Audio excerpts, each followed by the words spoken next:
All engine running. Absolute genius. Get this. Welcome. This is the show where we bring you Science. What that essentially means is discoveries, Advances. Questions. Research. technology. Unbelievable. Without further ado, This is The Naked Scientists.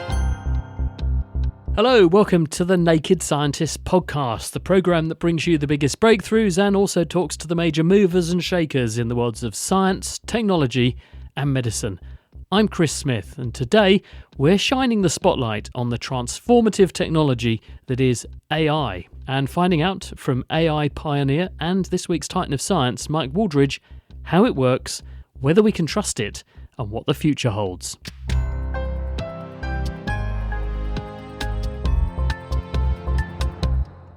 Oxford University's Mike Wooldridge is an AI pioneer. He struck out boldly into the uncharted waters of this emerging field after a degree and then a PhD in computer science in the 1980s.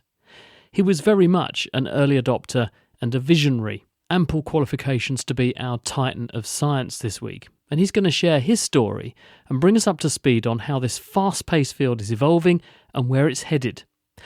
Now, for reasons that will become clear later in the programme, you'll see why I haven't told you much more at this stage about Mike's career. So let's begin with how he got into computer science in the first place. So I was of that generation that grew up with the Apollo space program in the background. I can remember my parents waking me up to see one of the splashdowns from the Apollo spaceships, and that idea of space travel and technology was very, very much in the air. So I was always kind of scientifically minded. I very much wanted to be an astronaut until I discovered just how difficult it was to be an astronaut. But a big moment for me is sort of early 1980, and I grew up in the town of Hereford, rural town. The main industry was making cider and the main leisure activity was drinking it.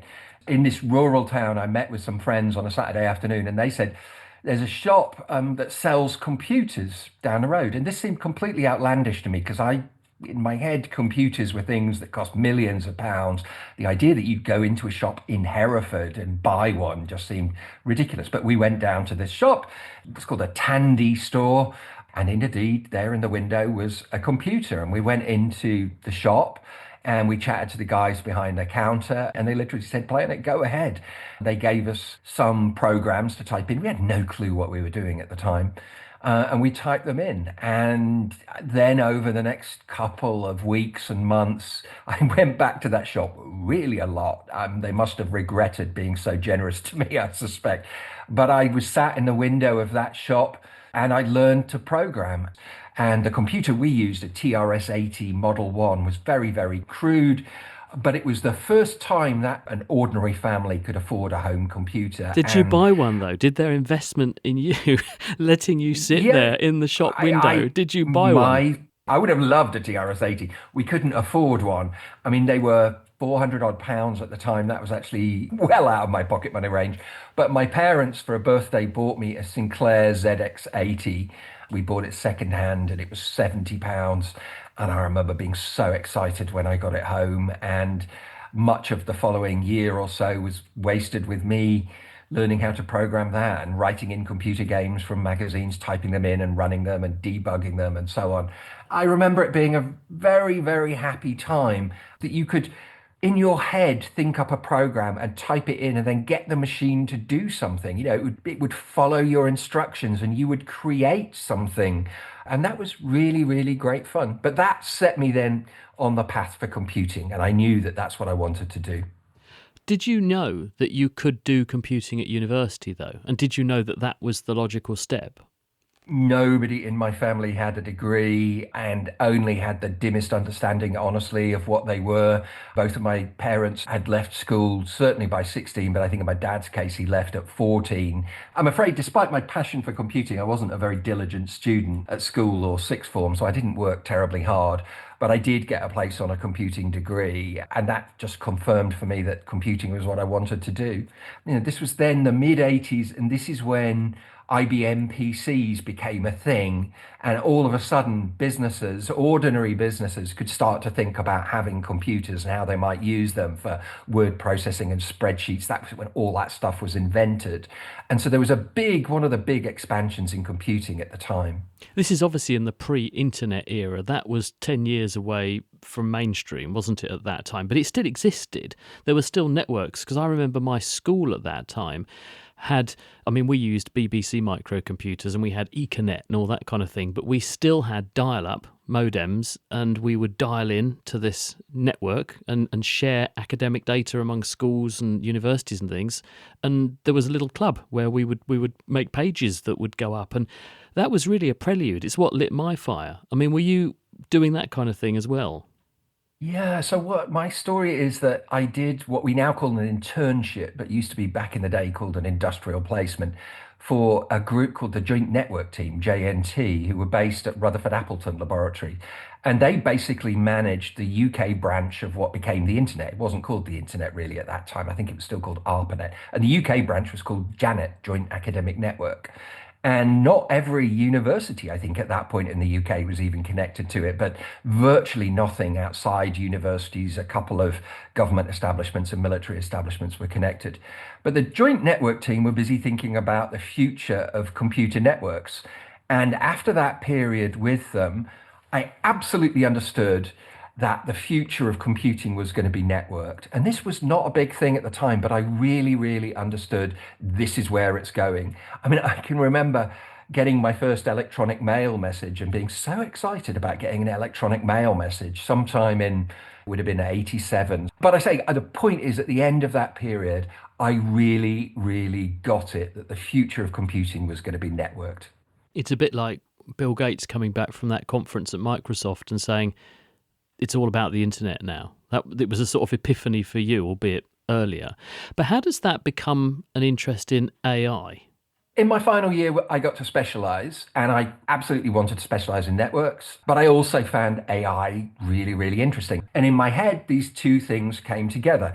And I realized, look, if the future of computing is going to be networks, then that must be the future of AI as well. It won't just be a chat bot that's having a conversation with a human being. It will be AI programs that are talking to each other. I had that idea as an undergraduate, beginning of 1989 or thereabouts, and that's what I went and did my PhD in. But it was an uphill struggle to convince people that we were going to build these AI programs that were called agents that were going to communicate with one another. People were like, well, why? What's the point? And we're like, because it's inevitable. It's the future.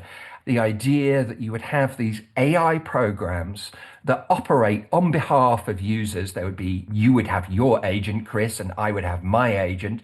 We want to arrange a meeting. Why doesn't it just talk directly to your AI program? That is, why don't the agents just communicate directly with one another?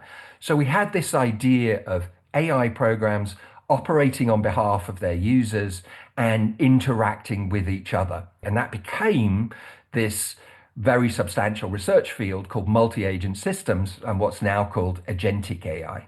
I think you're pointing towards one of the big problems that the industry has, a sort of image problem, in the sense that it seems to be omnipotent. AI can do everything.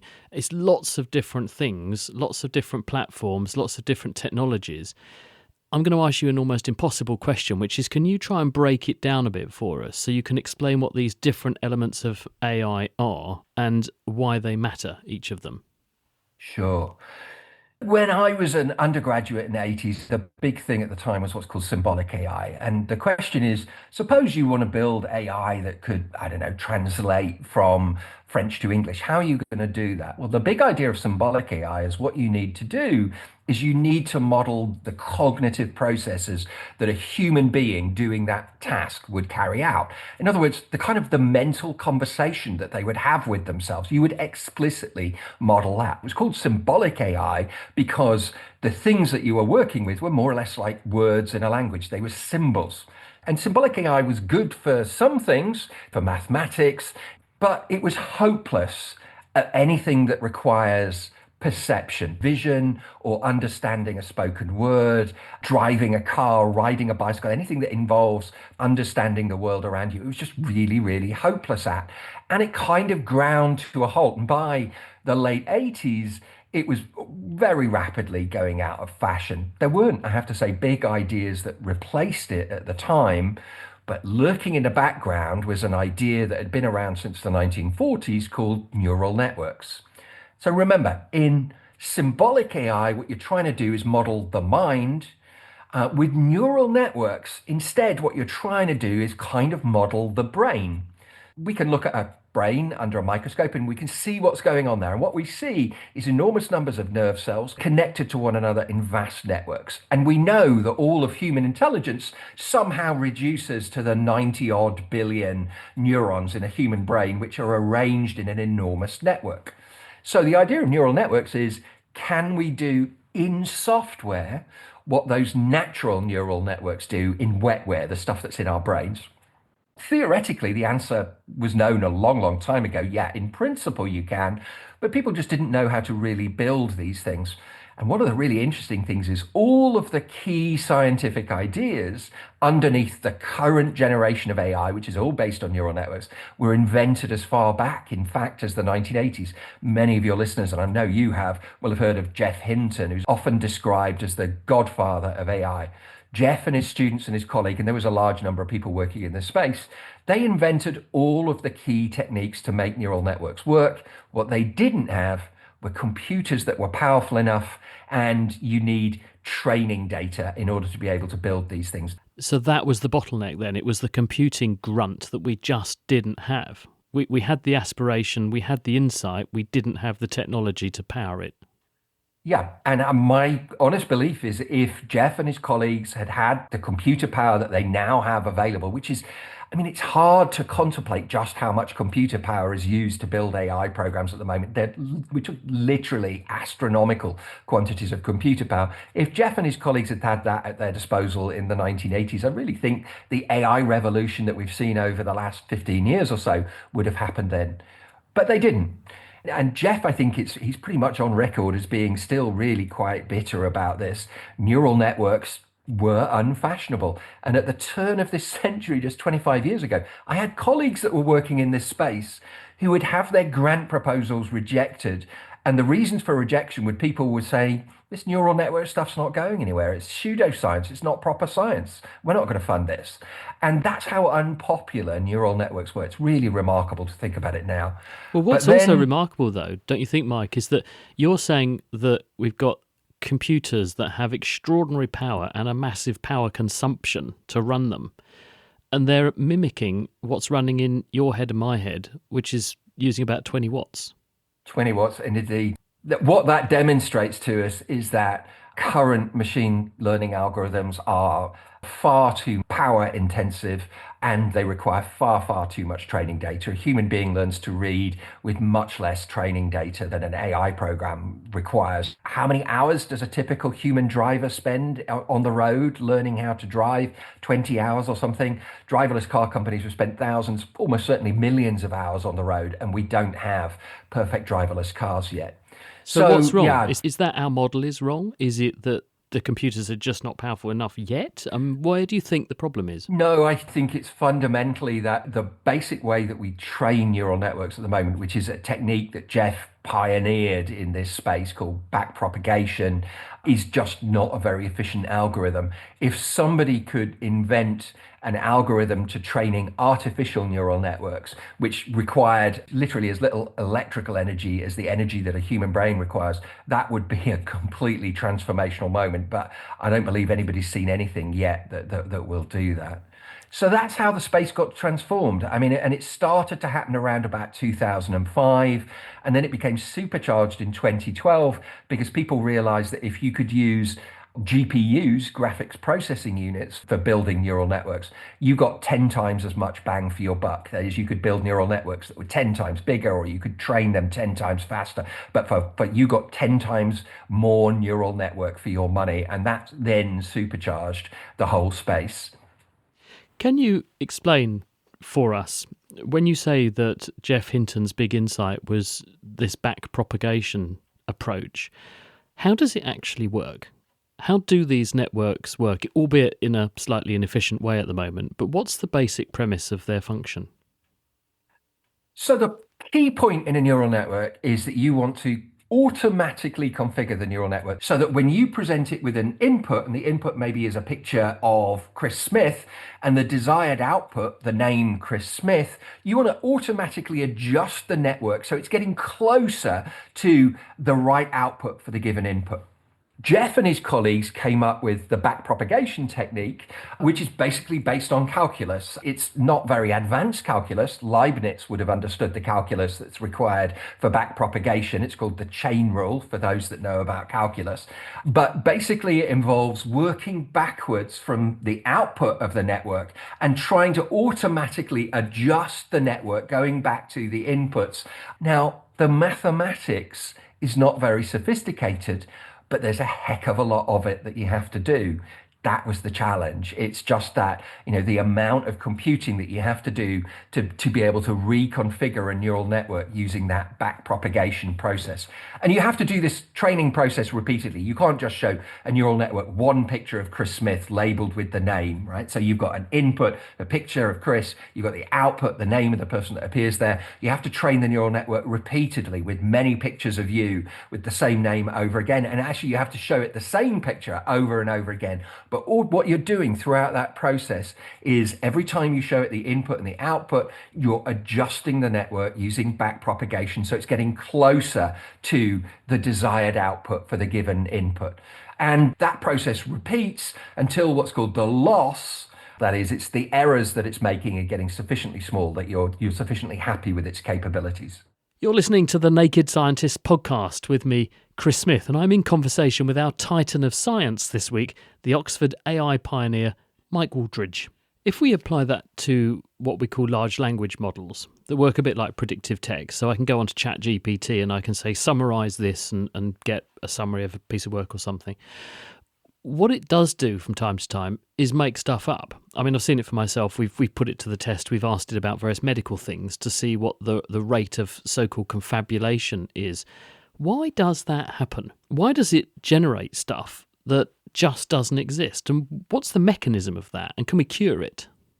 Well, I think the fundamental point, it's a really important point for your listeners, is this technology is not designed to speak the truth. That's not what it's doing at all. What it's doing is exactly as you say, it's doing prompt completion. Given a piece of text, it's designed to produce the likeliest next word, and then the likeliest next word after that, and the likeliest next word after that, given its training data. And the training data for large language models is, roughly speaking, all of the digital text that's available in the world. You scrape the whole of the World Wide Web and every bit of digital text that you can get, which is all thrown at the neural networks so that it can learn, given this phrase, what the likeliest next word to appear is. And then you repeat that process. What's the likeliest next word after that, and the next word after that, and the next word after that. So you're appending each word that you generate to the previous ones. And that's literally, as you see the words appearing on a large language model, when you give it a prompt, that's literally what it's doing.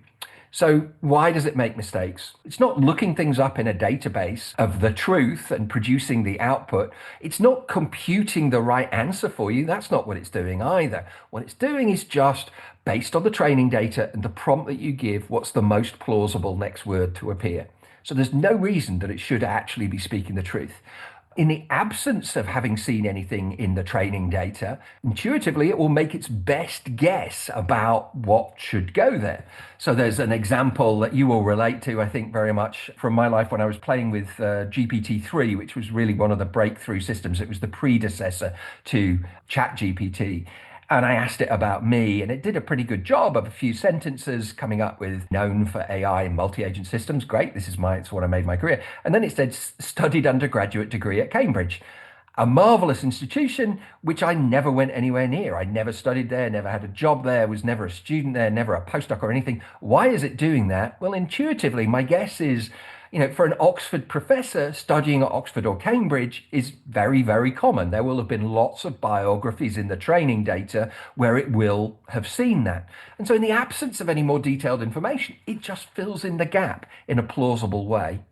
Another way of thinking about it is that what these models are doing is compressing large amounts of data. So they've seen all of the digital data in the World Wide Web, and somehow that's being compressed into the neural network.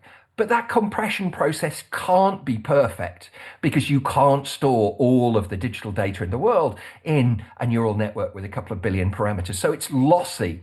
And so what we're seeing, another theory is that what we're seeing there is just a lossy output. It's just didn't manage to store that information. But I forget about that. The simplest way to think about this, honestly, is it's not designed to tell you the truth. It's designed to tell you the most plausible thing, given its training data. Sometimes that will coincide with the truth, but very often it won't. Well, shall we have a look at how good it is now? Because you put it to the test back then. We've asked ChatGPT to write the introduction to a Titan of Science episode of The Naked Scientist. I'll read it to you. And if you spot anything along the way that makes you generate antibodies, I want you to say, that's not right. So here we go. It depends how flattering they are. Today's guest is Professor Michael John Wooldridge, a British computer scientist and one of the world's leading voices on artificial intelligence. Well, that's not true, is it? They've got that wrong, haven't they? Born on the 26th of August 1966 in Wakefield, England, Mike studied for a BSc at Wolverhampton Polytechnic. Is that correct?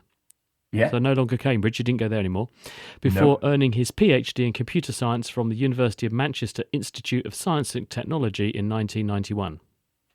1992. Okay, so we've one minor glitch there. Mike's academic career has taken him from lecturing posts in Manchester and London to a full professorship at the University of Liverpool, and since 2012 he's been at the University of Oxford, where he's the Ashall Professor of the Foundations of AI and a Senior Research Fellow at Hertford College. His work helped found the field... Yeah. We're doing okay?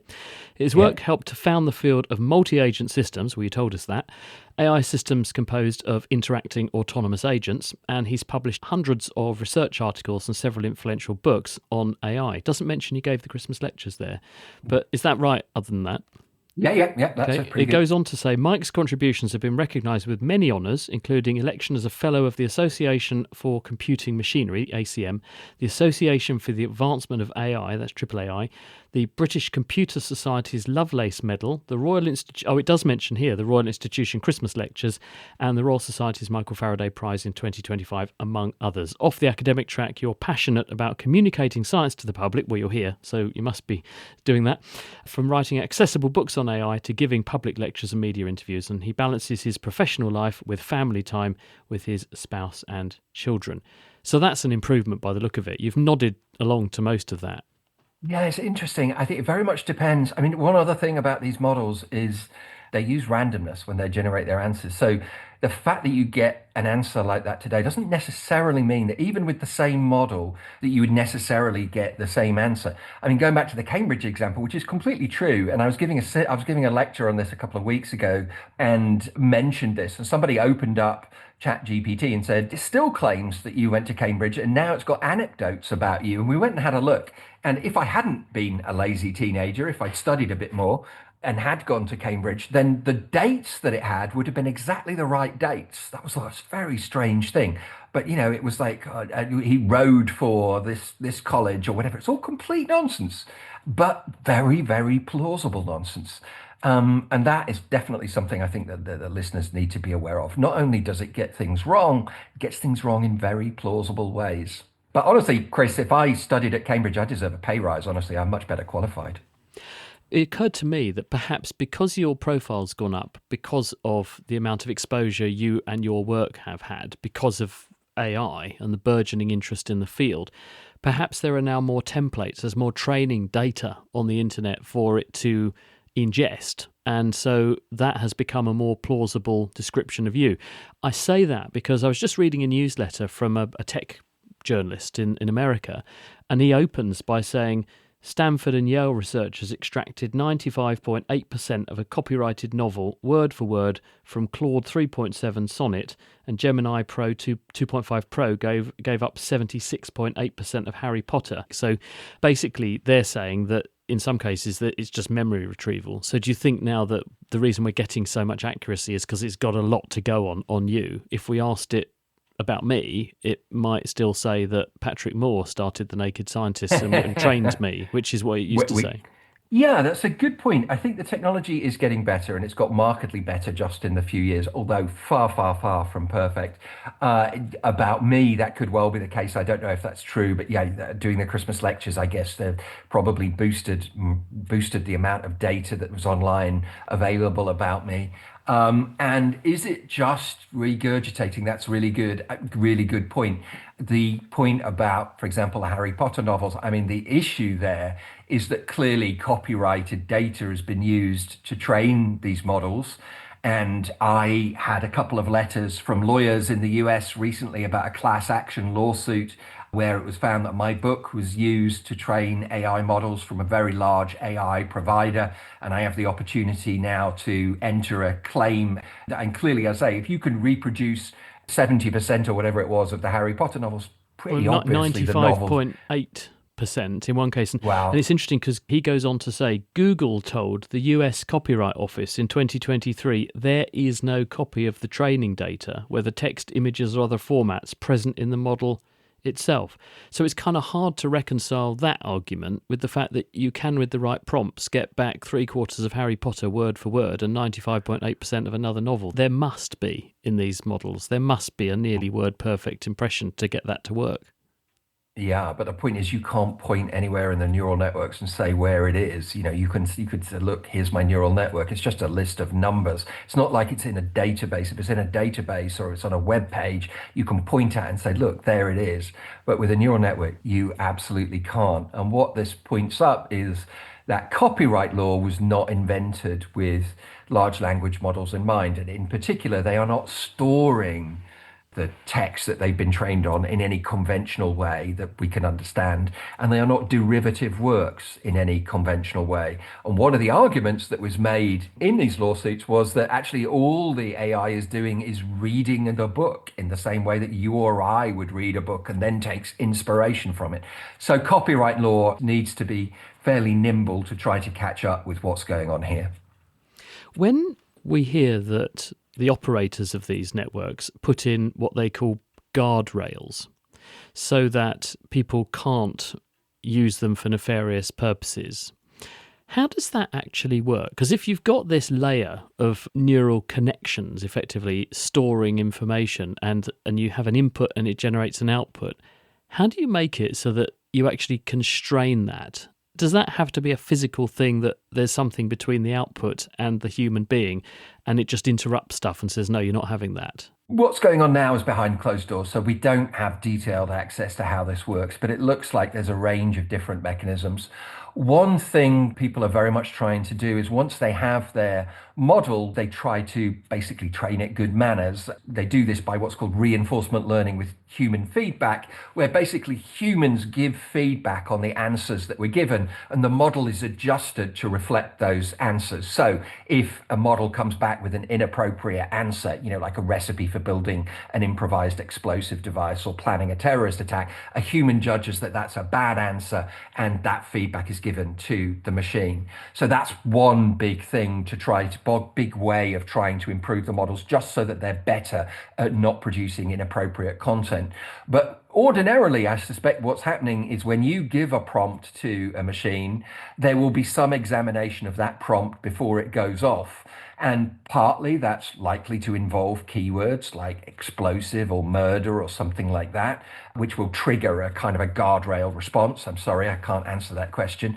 But probably much more sophisticated than keywords, actually you'll have AI that's looking at your input. But then also there'll be scanning of the outputs as well in exactly the same way, because it's possible that you could just inadvertently prompt one of these models, which then produces inappropriate output. So in other words, your prompt looks completely innocuous, but you end up with something extremely unpleasant coming out of the other end. One of the most interesting recent developments I saw is trying to look for the patterns of bad behavior within the neural networks themselves. When a network is doing something which is evil and spotting those, and then being able to automatically adjust the network to suppress the evilness, if you like. I'm struggling to find metaphors for this, but for me, it's like you're kind of almost like you're drugging a network. The same way that a human being that was violent might receive some treatment, you're drugging the neural network to suppress those negative activations. Fascinating stuff. Yeah, it is. And let's finish by asking you to crystal ball gaze then. If we get together in 5 years' time, what do you think we're likely to see? Well, I think firstly, the generation that are growing up with this technology, like all technologies, the people that grow up with it think about using it in ways that its inventors never, never, never imagined. And for us, dinosaurs, let's be honest, Chris, we are going to be bewildered by the things that kids are going to be doing with this technology. Students that we're taking at university now have actually had ChatGPT available to them throughout their A-level studies, right into their degree studies. In a few years' time, we'll have kids that don't remember a world before ChatGPT and the like.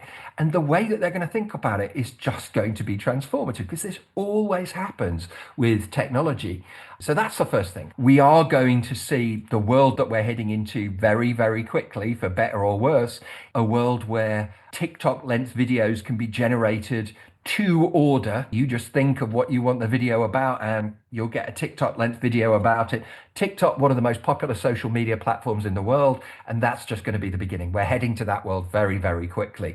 What's beyond that, when AI hits virtual reality and so on, is going to be remarkable.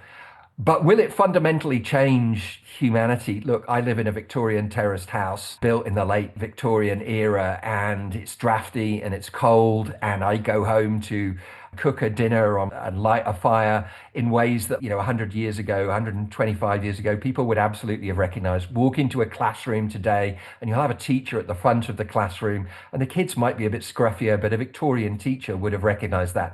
So despite all this technology that we've got around us, so many fundamentals of humanity have remained constant. But at the same time, it's going to shake things up in many, many different ways. I think many might argue that it already has. Titan of science and AI aficionado Mike Wooldridge there. That's it for this week. We're back on Friday, though, with a look at the latest science news stories from the week, including a potential breakthrough in reprogramming the immune system to attack cancers. It'll go much farther than we have before, scientists think, if they're right. Meanwhile, if you'd like regular updates on what we're up to, do please give us a follow on LinkedIn or on Instagram. And do also please leave us a review on Apple, on Spotify, or wherever you get your podcasts. We read all the comments and we're very happy to respond to questions there. Also, heartfelt thanks to all of you who are supporting us with donations into the programme. If you like what we do and you'd like to help us out, do please head over to nakedscientist.com/donate. I'm Chris Smith. Thank you for listening, and from all of us here at The Naked Scientists, until next time, goodbye.